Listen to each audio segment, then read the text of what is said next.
Welcome to this session on social emotional learning with movement. Is it movement B or movement BU, Nate? That's movement B. Movement B. I'm honored to introduce Nate Howard, who is going to be presenting for us today. And as somebody who truly believes in the interconnectedness of arts and social emotional learning, I'm really excited to be a part of this presentation as he dives into some of the work he's done around empowerment, youth empowerment, and helping students find their voice. And I'm just going to share a little bit, and Nate, you'll probably go into this, but I just found your mission vision really compelling, and I wanted to share it with the audience to just kind of get us started. So, the purpose of Movement B is to help change the narrative of underserved communities. And the vision is that all youth have the confidence to determine their own destiny. And the mission is to help youth develop a growth mindset through creative storytelling in 3 steps. And I'm sure Nate's going to get into that a little bit. So without further ado, thank you, Nate, for being here. And I'm going to turn it over to you. Thank you. Excited to be here, excited to share my passion and this work behind Movement B, and excited to really kind of create an exchange to see how we can support each other here. I'm going to go ahead and share my screen. I think, Allison, if you're the host, if you can enable me to do that. Let's see here. Okay, perfect. Okay, does everybody see my screen here? Perfect. Um, as we go through this, feel free to just leave any comments in the chat, and we'll kind of move from there. Okay. So I'm just going to start um, with our main movement B website. Um, and really, just to kind of give you an overview of Movement B, our whole motto of tell your story before they do is asking students and educators and schools overall, what is your story, right? When we say tell your story before they do, the question is, who is they, right? Who is telling your story? And when we talk about underserved communities, um, there's typically a narrative that is told that may not be from that community themselves, right? And this is about giving students, that community, the power to tell their own story. At the same time, because a lot of stories that individuals deal with may be traumatic, we use poetry and creative writing as a way of healing, right? So this is a form of narrative therapy. So to give you that background and understanding, I want you to go to movementbu.com. So movementbu.com. Okay. And you should get to a website that looks just like this. Okay. Stephanie was a participant that we worked with, former foster youth. She went through our program, and she's doing so well. It was really about her kind of telling her experience about being a foster youth and being able to change that narrative instead of feeling like, because I'm a foster youth, this is what I'm limited to, right? So, working with foster youth, youth impacted by homelessness, students from low socioeconomic backgrounds, then students overall who are dealing with anxiety, depression. And part of our work now is knowing that we're in a pandemic. There's racism all around. We're in a political climate that's crazy. So just being very intentional, knowing that students are dealing with different things. Okay. So once you get to this website, I want you to click here for the new Movement B website. It should be right here at the top. And I want you to click here for the new Movement B website. Okay. And once you click there, you should get to a page that looks like this. Okay. And once everybody gets to that page, I want you to just type in the chat ready, that I know that you're here on this homepage, this new Movement B website. Just type in the chat ready. Okay. Thank you, Martin. Thank you, Allison. Thank you, Lydia. Okay. Sandy Bray. Sorry if I mess up names. Amelia. Okay. Thank you. Okay. So just walking us through this all, right? Movement B is a platform connecting students, educators, and professional counselors. And I really put that key on professional counselors, okay? Mainly because we're talking about this idea of students needing extra support, whether that's a student, a social worker, a therapist, a psychologist, or just mentors or coaches, or how even us as educators could be more supportive of students in their emotional well-being. Typically, students come in and they may not share what they may be experiencing. They may not go to a counselor. They may not talk to you about the details of their life, but you know that something is going on, and that is potentially why their academic achievement or just their overall success or well-being at school is affected. So this creative way of using poetry and original prose as a way to express gives students an opportunity to just be. So part of that is saying students are dealing with anxiety, they're in unstable environments, and now in this pandemic, they even have increased expectations placed on them. And so, how, as us as an organization, can partner with schools, partner with educators like you, and say, hey, we're here to support you. But what's important about this is, as I did a workshop with students earlier, I'm going to take you all through this same workshop because we also do this workshop for staff. As a staff member, as an educator, I'm dealing with all types of issues. Maybe it's with my spouse, maybe it's with my children, maybe it's just, again, with the environment, the political climate that I'm dealing with. And how am I supposed to show up to my students if I'm dealing with things as well, right? How do I take time for myself as well? Okay. So part of this work in social emotional learning is transformative SEL, which we take it a step further. That's talking about culture, identity, agency, right? Whether I come from a certain community or certain background, certain students, and I would advocate certain educators, right, have to deal with different things, right, that others may not have to. And that may be based off their identity and the stereotypes that they deal with in that situation. Okay. So as you kind of peruse through this platform, this is kind of giving you just some more of an update of where this platform is going. I'm excited to connect with you all. We're kind of in our first stages of this new platform, and this may be something exciting for your school. Okay. So here at the top, I just want you to click sign up. Okay. Click sign up right here, and it should take you to a page like this. Okay. At this sign up page, I want you to write your email, okay, a password, okay, a username, okay. In here, you would write school counselor, school admin. I know that's spelled wrong, but right, you would just write school admin or school counselor, right? Okay. And basically, how this is working as we're kind of moving this new platform, we did a workshop with the students earlier. As a school admin or a school counselor or just as an educator, you will be able to access all of the poems of your students. And as you read the poems of your students, you'll be able to understand the details of the things that they may be experiencing. We have poems about stress, about gratitude, about family, about life, and all of these different things. So it kind of gives you a deeper understanding of how you can connect with your student. And so at scale, we're looking at how professional counselors and educators at a school campus can look at the poetry of students and check out their well-being. And so I may talk to Juan or I may talk to Jennifer and say, hey, Jennifer, you wrote this poem about stress. What's going on? How can I help you with this? Okay. So email, password, username.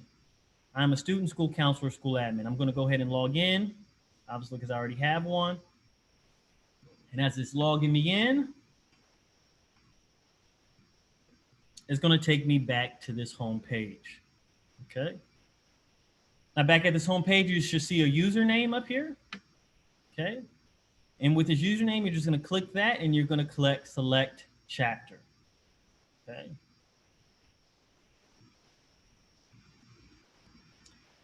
These are our test poems right now, just to kind of give you an understanding of where this stemmed from. We created the movementb.org platform some years ago. And this was a platform where we just encourage students to write poems on, who they want to be, things that they've been experiencing. Just a way to kind of get away from traditional social media like Instagram or Twitter or Snapchat, knowing that students are always trying to find a filter or, or trying to be something that they're not. We encourage students to come on here, click this pin, and tell your story, right? But as you see, as I'll take you through this experience, here's just a blank space, and students are like, well, what story? What story am I supposed to be telling?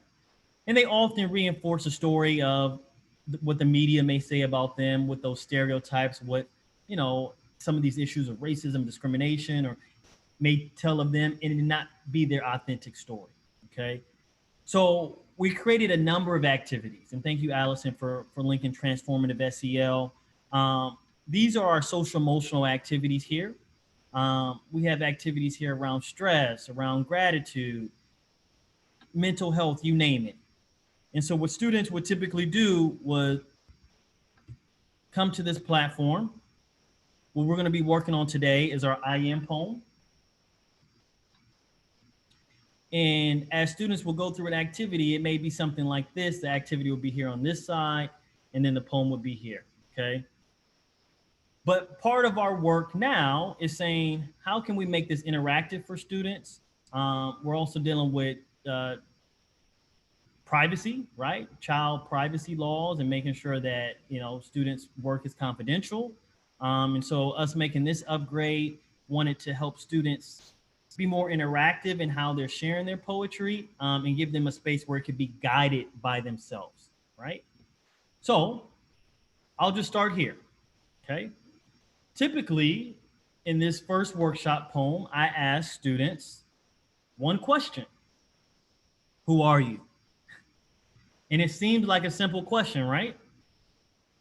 But I would get students on stage at assemblies, or we'd be in a workshop, and they'll start freezing up like, I am John. Okay. Well, who's John? A freshman? Okay. Who are you? Black? Okay.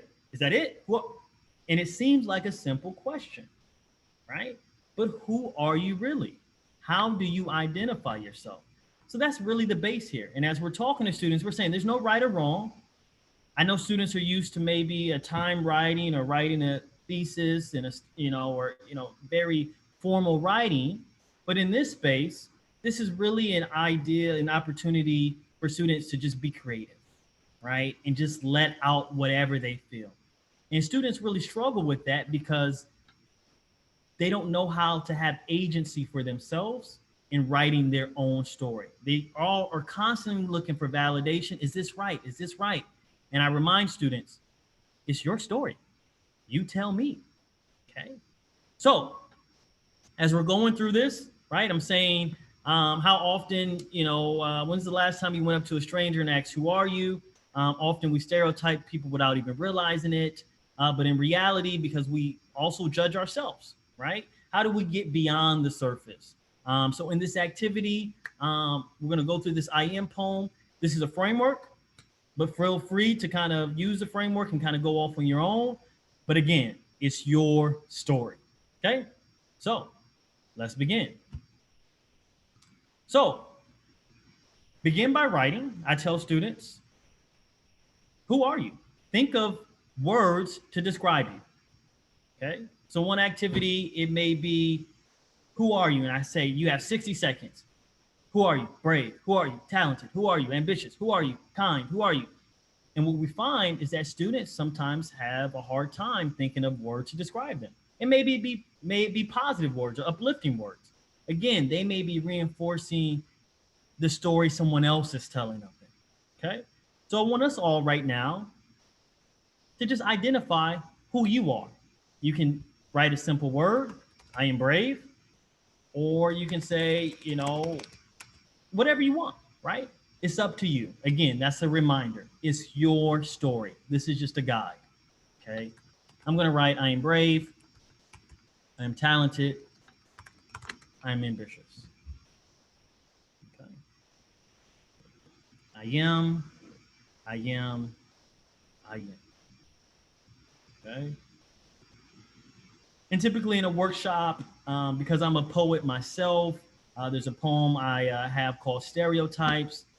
I said, stereotypes are a major problem in society today. I'm that type of stereo that booms all the time. I'm the type of stereo that speaks to your mind. I'm the stereotype to the eyes of the blind, right?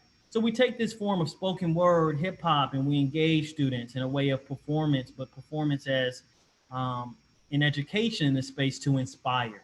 And that gets students connected and feeling, hey, let me just write. Maybe I write in song, maybe I write in poem. Maybe whatever it may be to get them to just be. Okay. Then we're going to click next. Okay. I am brave. I am talented. I am ambitious. This next line is because my purpose is to. Purpose? What is purpose? All right. As we're talking to students, and as I'm talking to you all today, what is your purpose? Right? It seems like, that's why are we talking about purpose? I mean, we got to get to the data. This is academics. We got to make sure students are measured this way. Are you talking about purpose? Are you talking about my meaning in life? Right? But it's again a reminder, right? As we're talking about social emotional, transformative social emotional, we're talking about identity and our reason. When students feel less than or inferior because what they see in the media or what other people are telling them, they feel like they have no purpose, right? And even us as educators, when we feel like I'm stressed and all this is going on, have we lost sight of our purpose? Right? I'm going to class. I know I get paid. This is my salary. I know I got a grade. I know I have to do this year after year in this classroom. Now it's distance learning. I'm trying to engage students. I'm stressed. I'm tired. Why am I even doing this? Okay. Because my purpose is, I remind students, what is your talent? What is your passion? What excites you? Okay. And how do you use that to serve others? Simple as that, right? I look at service, right? Purpose and service, right? Because my purpose is to inspire a generation to tell their story before someone else does. Okay. Simple as that, right? I am because my purpose is to. Okay. Okay. See, Allison's having trouble. Is anybody else having trouble with the purpose field with this line? Okay. I am. And if you have this first stanza filled out, okay, just go ahead and click ready. So I know you're ready to move on. I am, because my purpose is to. Thank you, Lydia. Thank you, Carissa. Thank you, Linda. Sandu Brave, Julie, right? Think I'm saying that right, okay? Mm-hmm. Thank you, Angie. Heidi, Marilyn, Arturo, right? Thank you, okay? I am, Roland, thank you. We're just gonna now click next, okay? So this is our first stanza, right? We've completed this. Now we're moving on to the second stanza of our poem. Now in the second stanza, I want us all to close our eyes. Okay? And with our eyes closed, I want you to think about a life-changing experience. Okay? Something happened in your life. It was a life-changing experience. It changed you. I want you to think about that emotion. Were you happy? Were you sad? Were you surprised? Joyful? Were you angry? Were you excited? Were you confused? Think about this life-changing experience. And when you have it, and you have the emotion, I want you to write how you felt. I was. For me, I was angry. Okay. Again, I tell students there's no right or wrong. This is your story, whatever you feel. Okay. I was angry. Now, there's more lines if you want to fill that out. I was angry because someone was telling my story. Okay. But again, students, even yourself, write what you feel.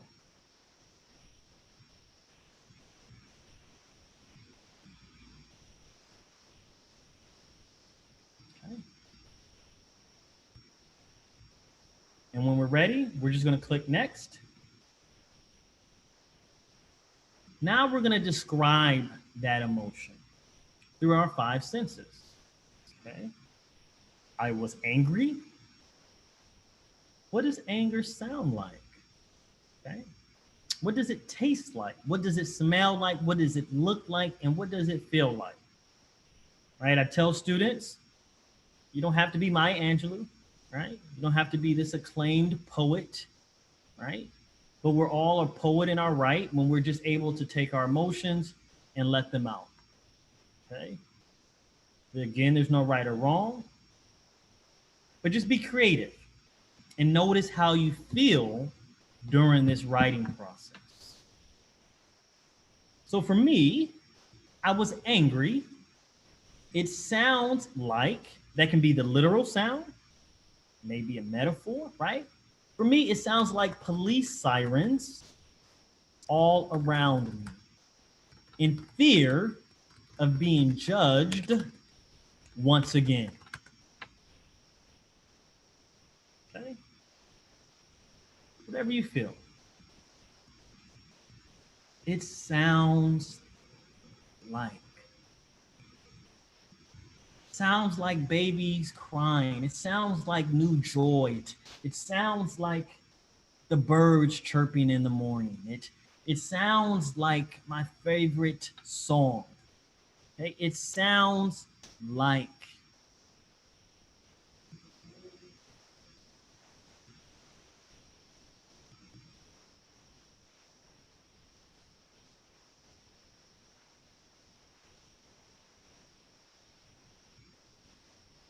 Tell students, no rush. It's just a reminder. Just be.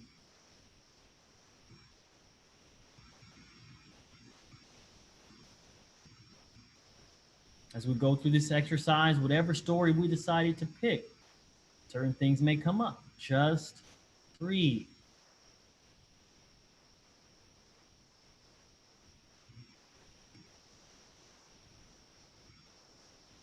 What does it taste like?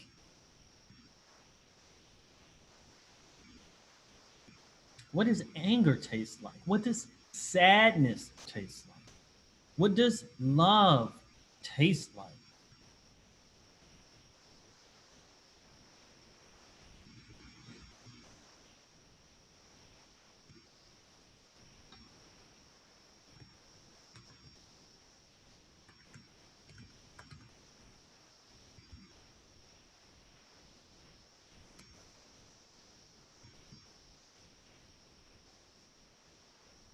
Okay. Stacy, you probably on the movementb.org website. This is our new website here. So I'm going to send you this link here. We're still working on getting the specific link, an easier link for this actually, but this should take you there. Let me know if this is working for you.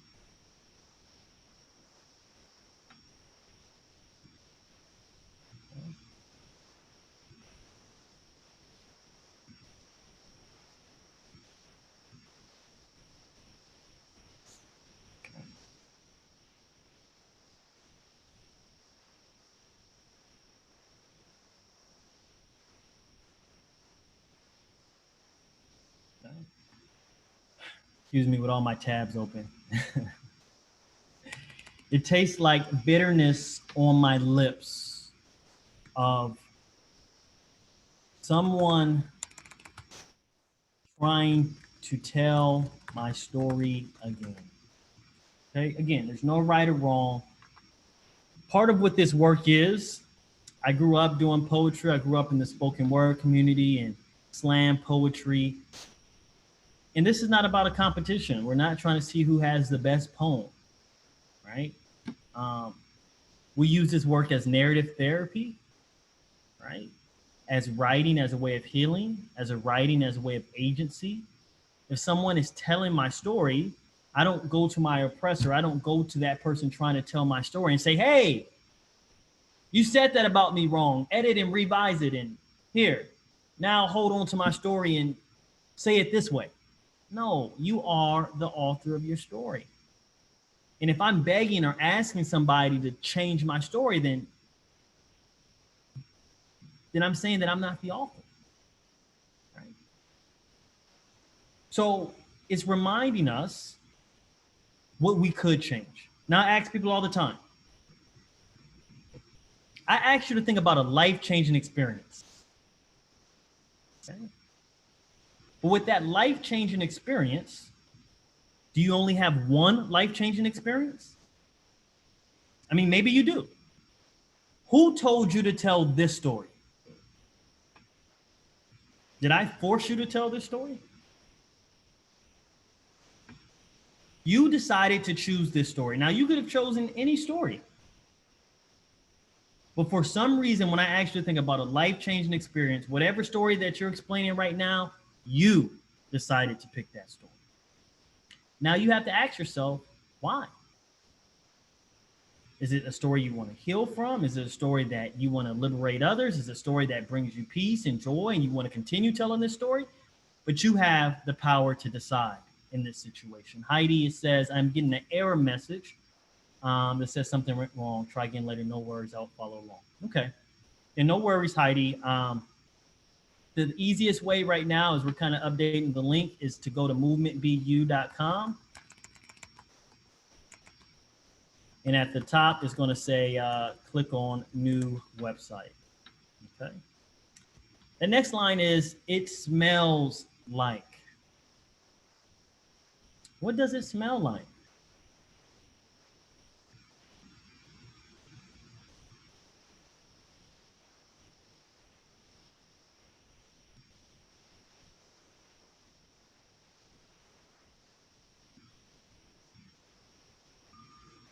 Again, there's no rush. Just as you see, as I'm thinking, just take your time. As we're thinking about this story, notice, how do we feel? How does this story make us feel right now as we're describing this? And as we're talking to our students about this, right? They may think of life-changing experience that may be traumatic.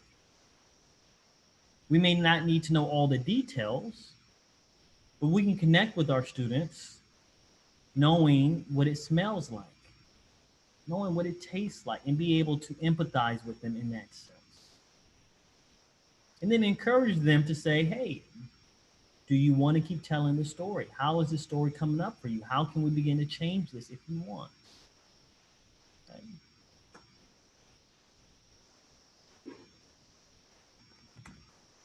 To me, it smells like racism and discrimination.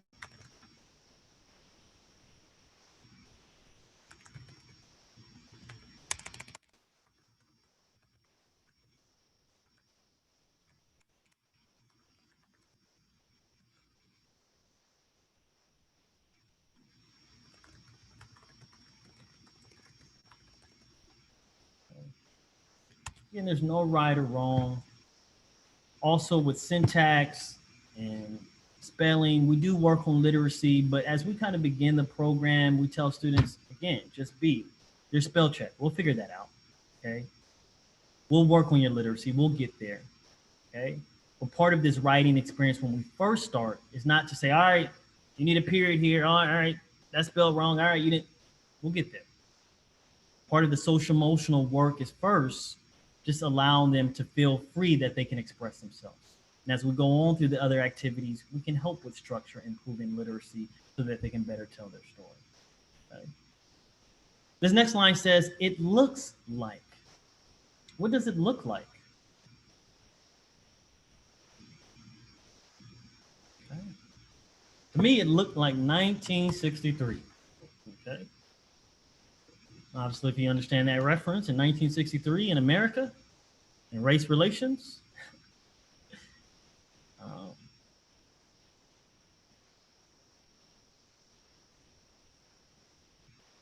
okay, looks like 1963.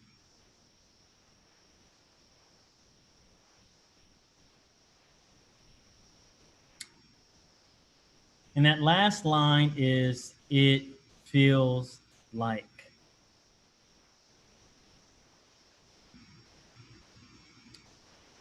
What does it feel like? I was. It sounds like. It tastes like. It smells like. It looks like. And it feels like. A mental prison I cannot escape. Okay. Which is really the base of our work. Students and ourselves as educators are sometimes in this mental prison, and we have the key. But sometimes, I don't know, we misplace the key, or we realize when it's too late that we're the only ones who can kind of free ourselves from the things that are going on in our mind. And so what often happens, racism or discrimination or being stereotyped, could be very overt. And I can experience a lot of these things. But when they're not happening overtly, I'm doing it to myself because my oppressor or my enemy has imprinted this identity in me that's conditioned me for so long that now I just reinforce it. Who are you really?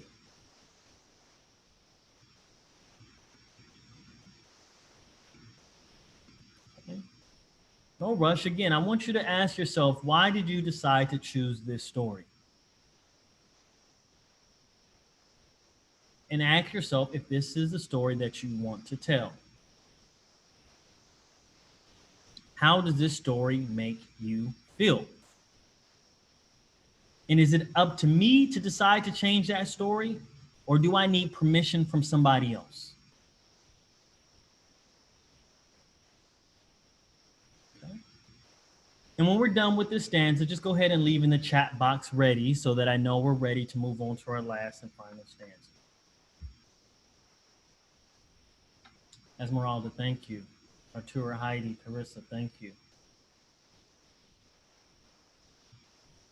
Lydia, Roman, Allison. I know I'm messing up names. Zulia, sorry. Thank you. Marilyn, thank you, thank you. Sorry in advance. Thank you, thank you. Okay. And then we're just going to click next. Okay.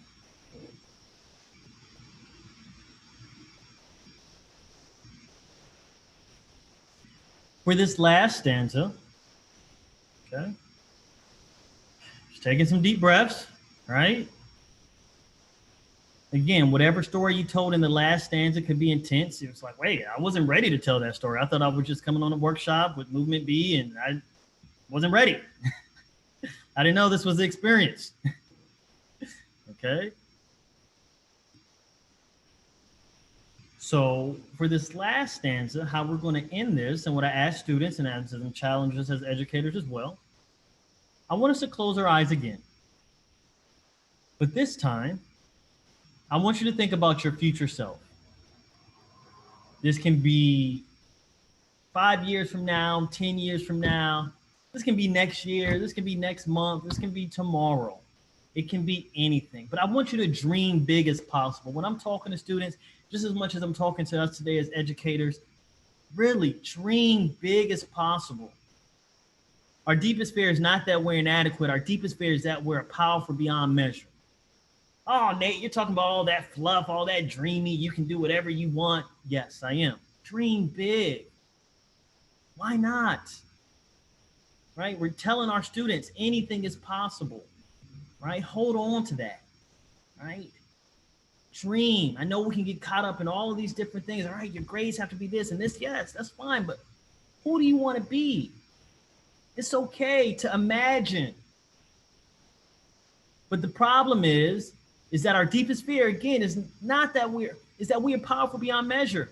And because we dream big, we don't want other people to feel insecure, right? We have students in our classroom, even as educators, even as colleagues.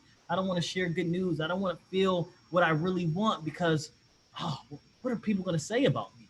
What are they going to think if I say that? Okay.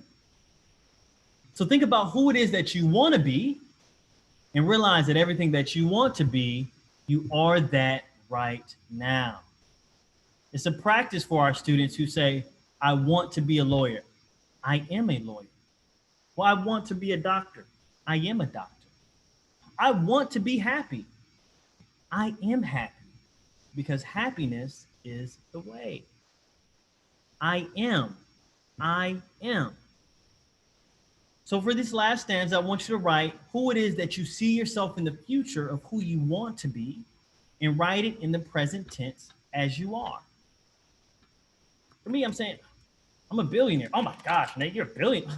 Of course, all you care about is money, right? Now you hear all these thoughts in your head. Now, is somebody really saying that to you, or is that the battle in your mind? That's what we're really battling.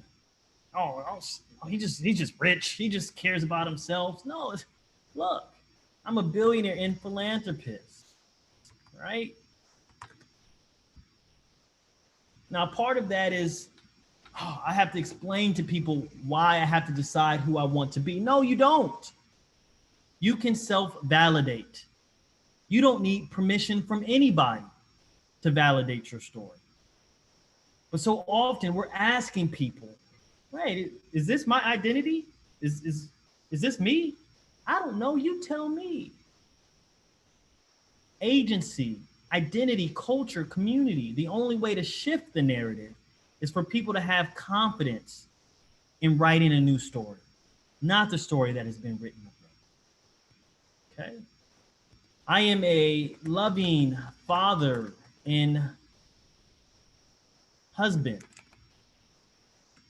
Okay.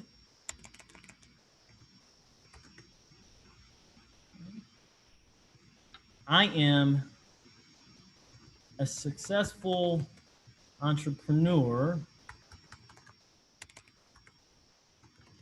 CEO, Movement B.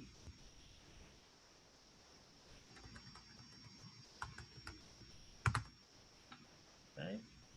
And that last line is because my purpose is to, right? Connect to our first stanza, but your purpose, I would imagine, is connected to your I ams, right?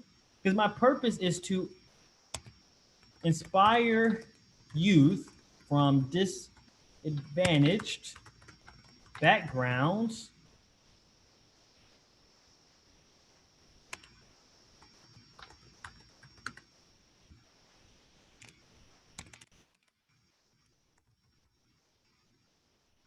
to support youth from disadvantaged backgrounds and inspire them to be anything they want to be. Okay. And we're done.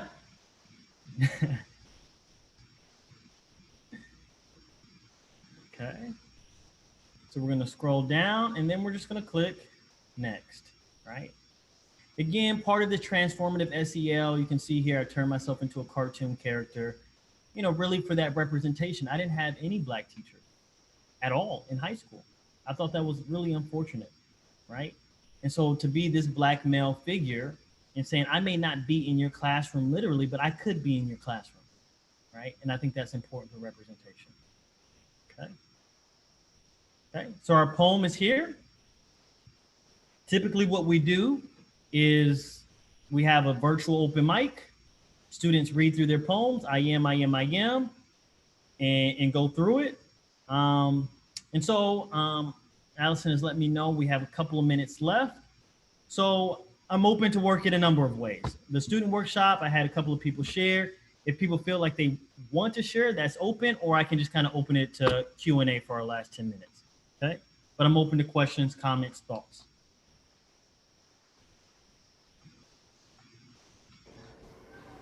Thank you so much, Nate. And maybe I'll just jump in with the first question and kind of get the ball rolling here. If a teacher wanted to access this tool and have a student do this as part of like a distance learning assignment, is that possible yet? And if not, what would be the next step in order to get this access to this for students? Once you come to this website here, Okay. Um, this first activity we did is available. Okay. But you would just click here and schedule a consultation, right? And we can set up a time to meet and discuss and kind of and customize. This is, says 15 minutes here, but um, 30 minutes, so that'll be updated. Okay, thank you for that.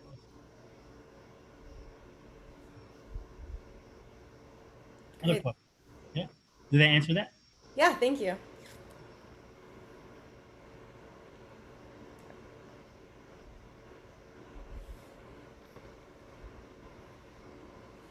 And you can put questions in the chat too. I have no problem reading them if you don't feel comfortable turning on your mic. No problem at all. So, It may be cool just to kind of set the tone. Does anybody want to share what they wrote? I think that may be really cool to kind of set the tone of why that's. Any volunteers?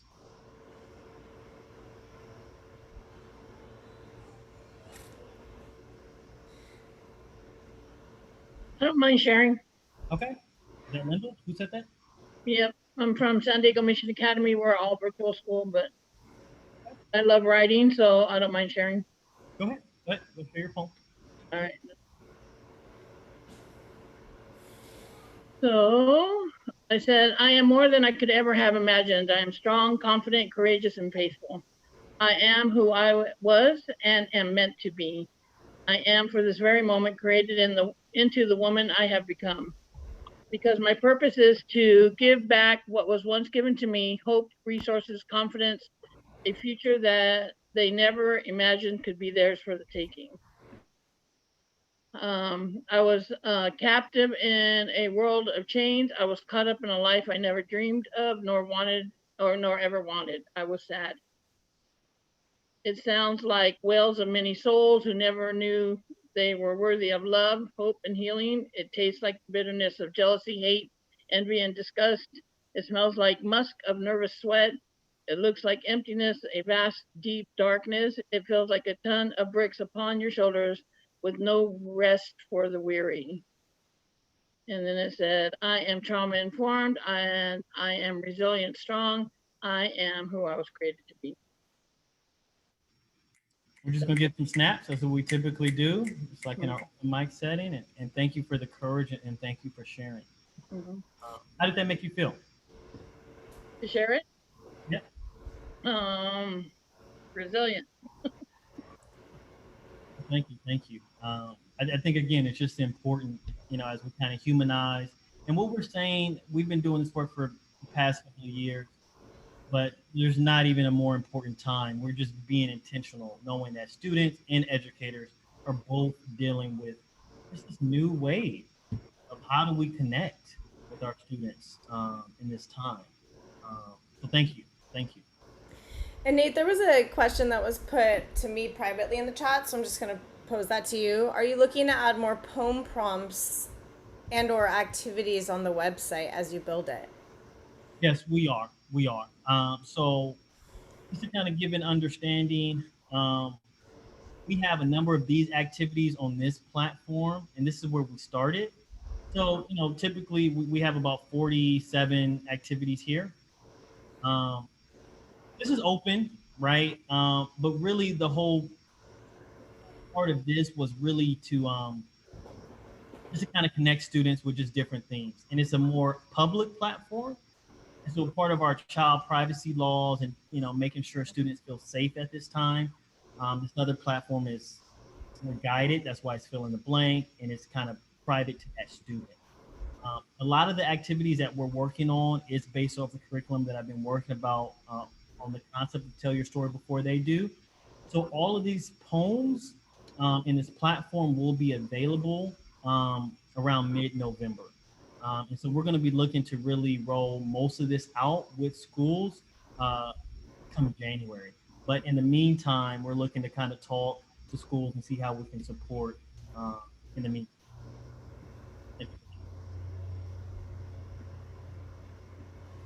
Other questions?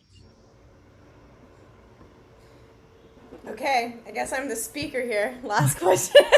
they keep coming to me. It's fine. It's great. Okay, so in an asynchronous environment, how do you use this, or does it need to be fostered through a teacher all the time? Oh, it doesn't, and that's the goal.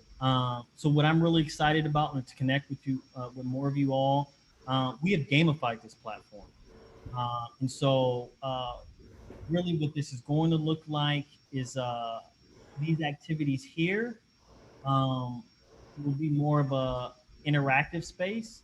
So if you can imagine like movement be land, right?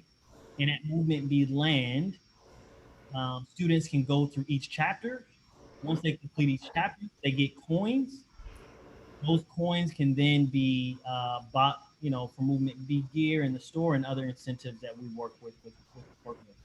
But really, the reason why this was developed, because I know students are zoomed out, and if we can teach students, because they play video games all the time by themselves, they don't need a teacher for that, right? So this whole idea, if students can be direct learning themselves, and that they can kind of complete those activities, and those responses will go back to you as a school admin and educator to check in on them and walk them through the poems if they need help. So it can work both ways. Does that answer the question? Yeah, I think you answered that well, actually. So we're excited to see what comes of this, and definitely, if people wanted to reach out to you, the best way to do so is on the website, correct? On the website, or you can reach out directly to me at nate@movementb.org. Great, thank you for that. All right, excellent. If there's no further questions, people want to see all the poems. Is that something that is Uh, is possible, or are they just in your queue? so, Like when we submit it, where does it go? oh, okay, yeah, yeah. So, so I have the poems here. Um, and then what we're deciding, and we're kind of deciding, anybody see their name here? So you can take this, for example, right? This is a poem that was completed earlier. And part of what our connection with school admin is to deciding with school admin and with parents, how do we want to showcase these poems? One partner says they want to create a magazine, right? And they want to put all of the poems in a magazine.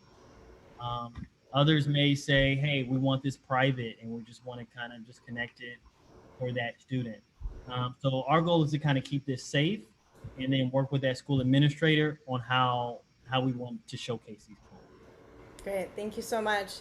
All right, so that concludes our session with Nate. Nate, thanks so much for your time and expertise and sharing your really incredible resource that we look forward to seeing fully emerge as it grows. I'm sure people will be reaching out to you. And if you could just stay on for a second, I wanted to connect with you at the end of this. So we're going to dismiss our audience at this point. And again, we appreciate you attending, and we will be posting all the recordings through San Diego County Office of Ed.